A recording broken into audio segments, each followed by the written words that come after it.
Eu gosto de contar essa eleição que eu perdi para aquele tremendo daquele 171 do Wilson Witzel, que depois foi substituído pelo governador Cláudio Castro, reeleito em primeiro turno em 2022. Que aí vai acabar matando muita gente, e tem que matar mesmo, ou neutralizar para ser mais politicamente fofo. Neutralizar o delinquente que aparece na frente do policial com um fuzil vestido de Rambo. Né? Você vai fazer o quê? Vai dar uma pétala de flor para ele? Vamos lá, estamos falando do principal problema do Estado, né? Mas eu acho que antes a gente precisa fazer aqui uma análisezinha de uma crise que é a mãe de todas as crises do Estado do Rio, que é essa crise político, institucional, moral, ética, que o Estado do Rio de Janeiro passa. Ela gera crise fiscal, gera crise econômica e gera crise de segurança pública, né? Então, não é trivial que nós estamos vivendo no Estado do Rio, não é trivial que tenhamos, nesse momento, nos governando um desembargador, né? Não legitimado pelo voto popular. Aliás, não é nem normal que a gente esteja feliz com o desembargador, né? Isso é o que é o mais incrível. Aliás, graças a Deus eu soube que ele não é candidato, nem pode ser. Imagina eu perdendo de novo para outro juiz. Eu ia ficar traumatizado com os juízes disputando a eleição, né? Mas, olhando aqui, e tudo isso que a gente vive é fruto de um grupo político que assumiu esse Estado em 2018. Marqueteiros falam que a gente na política não conta derrota. Eu gosto de contar essa eleição que eu perdi para aquele tremendo daquele 171 do Wilson Witzel, que depois foi substituído pelo governador Cláudio Castro, reeleito em primeiro turno em 2022. Né? Por que eu digo que quando ela é a mãe de todas as crises? Porque ela tornou o nosso Estado disfuncional. O governador ele não delegou o poder, que é algo até que se delega. Ele delegou a autoridade, né? Ele foi omisso, ele foi frouxo, fraco na condução de tudo no Estado, e óbvio que um problema que já é histórico no Rio, nós não estamos aqui longe de mim querer dizer começou a violência no Rio com o governo Cláudio Castro, mas quem anda por essa cidade, por esse Estado, claro que eu conheço a cidade por ter sido prefeito 4 vezes, ter feito tanta política aqui durante tanto tempo, conheço a cidade muito bem. Rodrigo, eu nunca vi nada parecido com o que está acontecendo agora. A gente saiu da lógica de que o território dominado é o gueto da favela. Não, estamos falando de bairros de classe média dominados pelo crime. Mas então, tentando construir aqui um diagnóstico. Primeira coisa, né, é tirar a política da polícia. Né? O que a gente tem visto nos últimos tempos está escancarando algo que todo mundo sabia. O governador Cláudio Castro voltou a uma prática que era comum no Estado do Rio de Janeiro, num passado não muito distante, de permitir que os políticos, que a Assembleia Legislativa especialmente, mas vale também para outros aliados, tomassem conta das forças policiais. E polícia e política não combinam. Você sabe disso, pelo aliás. Vamos aqui para a gente não ficar só na polícia. Funções de Estado não se misturam com política. Fazenda, controle, procuradoria, arrecadação, né? Isso e polícia, são funções de Estado. Aquilo que é função de governo, você chama a política para participar, vai asfaltar essa rua ou aquela rua, vai fazer essa ponte ou aquela ponte. Isso é função de governo. A função de Estado você não mexe. Então a primeira coisa que a gente tem que dizer aqui é o seguinte: a polícia, o Estado do Rio de Janeiro, foi loteada. Quando ela é loteada, e a gente viu os áudios nessa semana do tal deputado do esquema do Bacelar, que foi preso lá do norte de Campos. Na hora da eleição, porque a gente gasta muito, tem que comprar o cara na hora, só para as vésperas das eleições. Esse pessoal é caro, mas um pessoal que você pulveriza dentro do próprio sistema de governo, dentro do Estado, dentro da prefeitura, esse pessoal representa as lideranças de um de 50, outro de 30, outro de 100, outro de 200. São as pessoas que arrumaram os votos para você. Ele arrumava emprego na Secretaria de Educação para um traficante. É aquela história. O Cláudio Castro anda de fuzil, o Bacelar anda de fuzil, o tal do Thiago anda de fuzil. Não. Eles fazem território dominado? Não. Eles são traficantes? Não. São milicianos? Não. Mas convivem. Convivem de uma forma muito próxima, mais do que a gente possa imaginar. Entendem que o caminho para a vitória política é, eventualmente, estabelecendo relações e contatos com isso. E os áudios desse deputado, a troca dele de mensagens com o traficante arrumando emprego na Secretaria de Educação para o traficante lá de Campos, que esse é até o nome do cidadão, Deco não sei das quantas, né? A gente também cria esses falsos heróis aí de vez em quando, como se o problema fosse eles, né? É uma prova do que aconteceu. Você vai olhar para segurança presente, como é que um programa de policiamento ostensivo, de patrulhamento de ruas, estava subordinado à Secretaria de Governo, para o mais politiqueiro de todos os secretários, o tal do André Moura, acho que é isso, um candidato a Senado no Sergipe, né, cuidando do programa Segurança Presente. Todo mundo sabia que o Segurança Presente era utilizado politicamente. É o deputado indicando quem são os policiais que vão trabalhar no Segurança Presente, qual é a loja que ele vai visitar mais. Como é que você faz policiamento ostensivo dessa maneira? Né?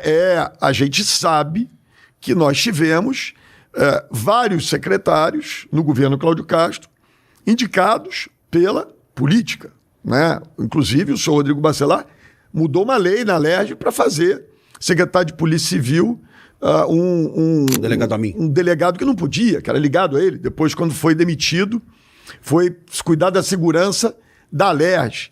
Né? O próprio delegado Cury, até onde eu sei, pelo que eu ouço falar na polícia, também não tinha autonomia para todas as delegacias. Tinha algumas. São tarefas que não tem jeito.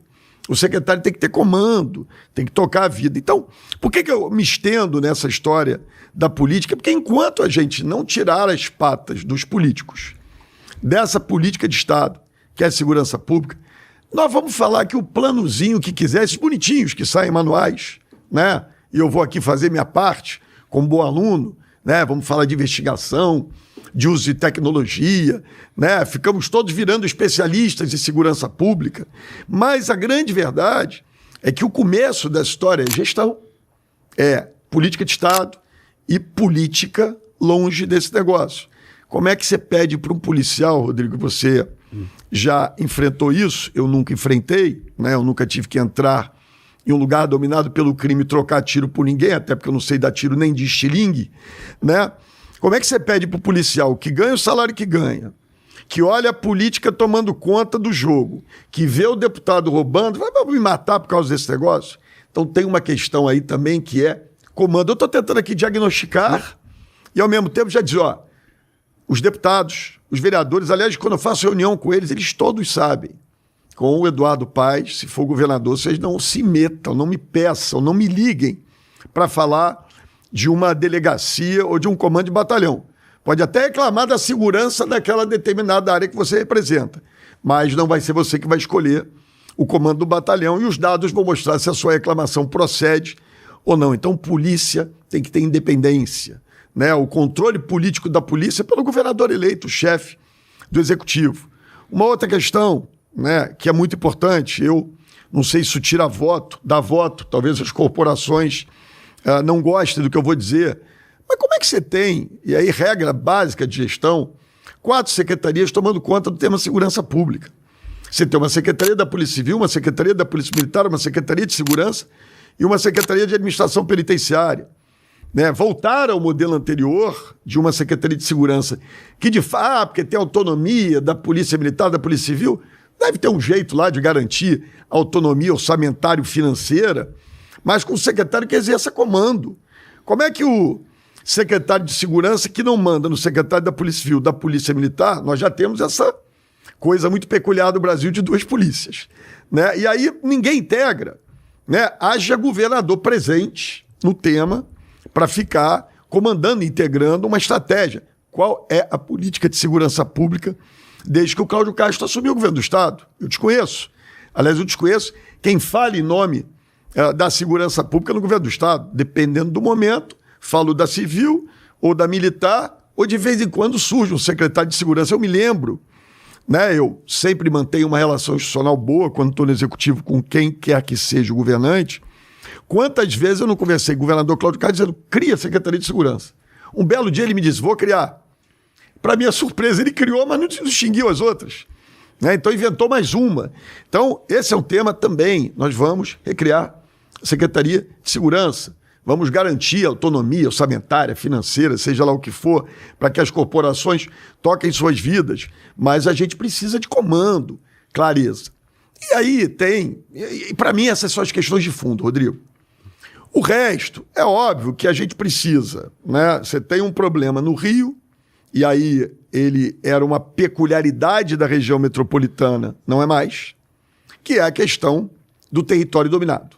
Né? Isso é uma particularidade do Rio já há muito tempo, né? Que de certa maneira nós estamos exportando para o resto do Brasil, é o que é muito grave, onde, em que parte do território, o Estado perdeu o monopólio da força. Isso que era, já disse aqui, uma característica, uma peculiaridade das comunidades, das favelas do Rio de Janeiro, e aí sempre vinha o problema social, se não entrar com vias carroçáveis, se não fizer os equipamentos públicos, meu Deus, os bandidos têm o direito de lá estar, é uma coisa maluca esse debate. Acho que todo mundo aqui lembra, quando teve o debate das UPPs, como eu tinha confusão com uma pessoa que eu respeito muito, o secretário Beltrame, né? Porque era o tempo todo, se não tiver o social, os bandidos vão voltar. Né? Eu me lembro o dia da ocupação da Vila Kennedy. E aí tinha aquele repórter do Globocop, aquele helicóptero voando, dizia, se não entrar o social... Aí eu falei, gente, eu liguei e falei, olha aqui, a Vila Kennedy não é uma favela, é um bairro, todas as ruas são asfaltadas, tem esgoto, tem 12 creches, 14 escolas, 2 clínicas da família, uma UPA, uma Vila Olímpica, coleta de lixo diário no Leblon, tem 3 vezes por semana, lá tem todo dia, tudo iluminado, e para completar tem 2 batalhões da polícia aí.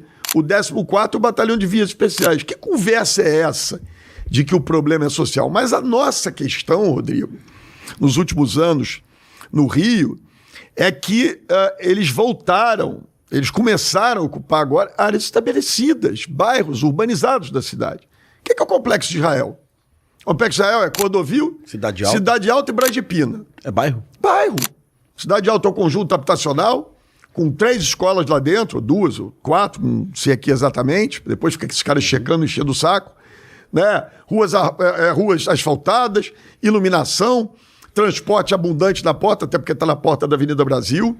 Brasipina é um dos bairros mais charmosos da cidade do Rio de Janeiro, formado por uma turma de canadenses da Light, que construiu ali o bairro para os funcionários que vinham, os gringos que vinham para Brasipina. Tem equipamento público, tem clínica, tem escola, tem tudo. Aliás, a justificativa que eles usavam da tal da DPF que não permitia entrar em favela, o Complexo Israel, não era o caso, o tal do Peixão já podia estar no Chilindró há muito tempo. Né? Então, território dominado, a gente precisa voltar a retomar território. Esse modelo, né, a gente vai para a lógica da UPP, no modelo anterior da UPP, né, a gente vai fazer de uma forma diferente. É óbvio que aí você tem um debate que é mais técnico, que é discutir a circunstância. O momento. O que para mim está claro é que existem 5, 6, 7 territórios no estado do Rio de Janeiro que precisam ser ocupados. Alemão Penha, Salgueiro em São Gonçalo.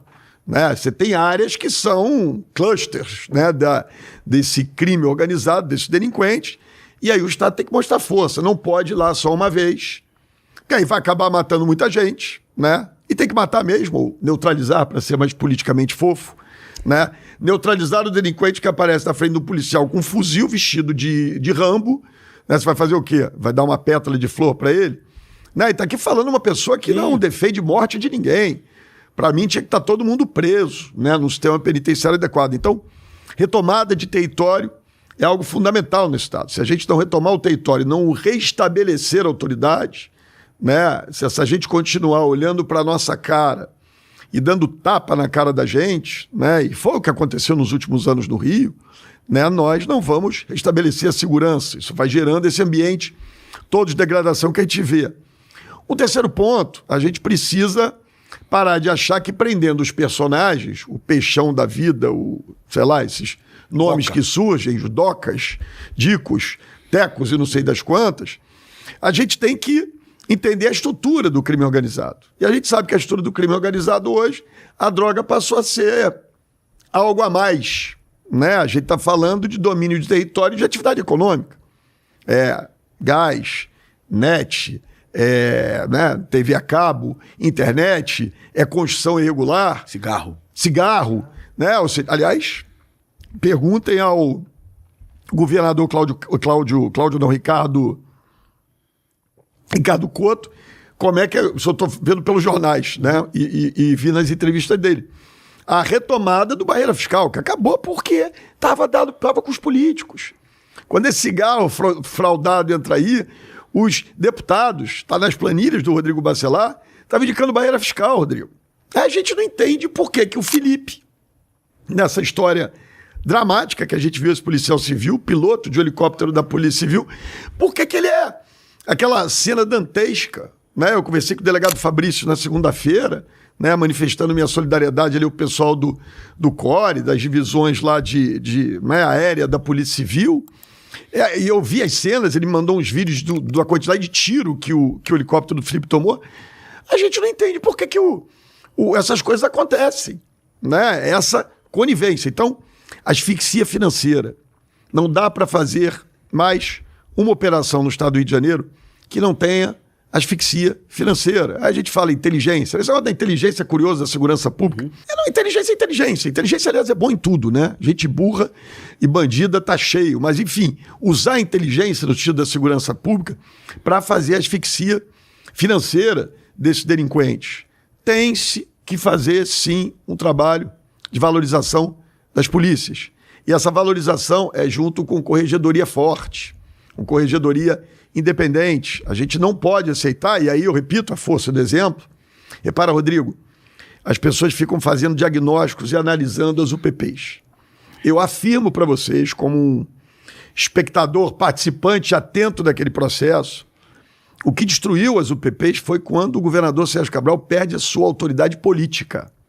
As UPPs estavam indo, cheio de gente reclamando da vida, tiveram episódios ruins, como aquele do Amarildo, óbvio que a esquerda progressista e revolucionária usou aquilo para dizer que era tudo uma desgraça, né? Que o Amarildo era um santo homem, que não pode... Cara, ninguém... De novo, gente, olha só, nós vivemos num país em que a gente tem que... Nós não somos bandidos, né? A gente não pode entrar na lógica da barbárie. Então, nós somos Estado. O Estado tem que agir dentro da lei, né? Você não pode agir igual o bandido. Então, óbvio que ninguém quer, né? O Amarildo, idealmente, tem que ser preso, julgado, condenado e responder lá pelos crimes dele. Mas repara como é que quando desmonta as UPPs, né, a gente tem o Cabral ali no auge da degradação política dele. Como é que cai o helicóptero com o tal do Cavendish, é a festa do guardanapo. Ali as forças policiais perdem autoridade. O secretário de Segurança, o Beltrame, que é um homem de bem, todos nós sabemos, perde autoridade. Então, esse é um ponto importante. Outra coisa óbvia, né, que me parece não se usa aqui no Rio, trabalhar a partir de dados e evidências. Né? Eu vivi nessa montagem da Força Municipal, conversando com muita gente, inclusive com você, ali com o trabalho forte da Joana Monteiro, nos ajudando a conceber, né, o trabalho da Força Municipal. Você tem lá 5% do território com 50% dos roubos e furtos na cidade do Rio de Janeiro. Para que você vai distribuir igualitariamente? Vai para cima daquelas áreas. O crime se move, você vai junto.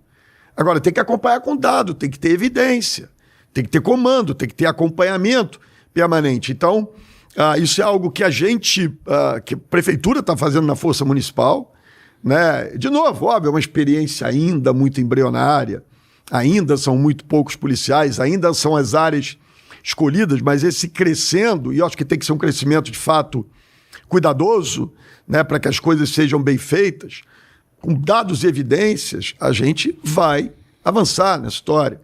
Usar tecnologia, né, olhar os Civitas da prefeitura.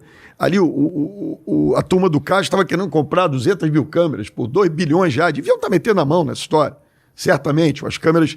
E o curioso, hein? A gente consultou à época, conversamos com algumas comandantes da PM, da Polícia Civil, ninguém foi consultado.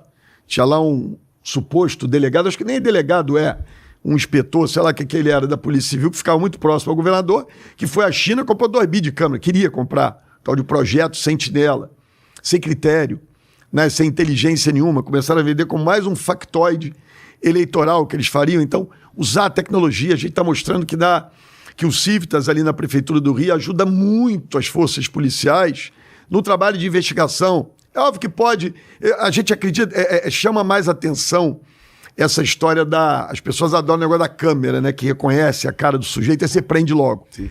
A tecnologia ajuda muito o trabalho de investigação, que a gente sabe, no caso do Rio de Janeiro, são números trágicos, né? São, enfim, a gente elucida muito pouco os crimes. Então, um trabalho forte de tecnologia, mas com reflexão, com estudo, com análise, com parceria com os municípios, né?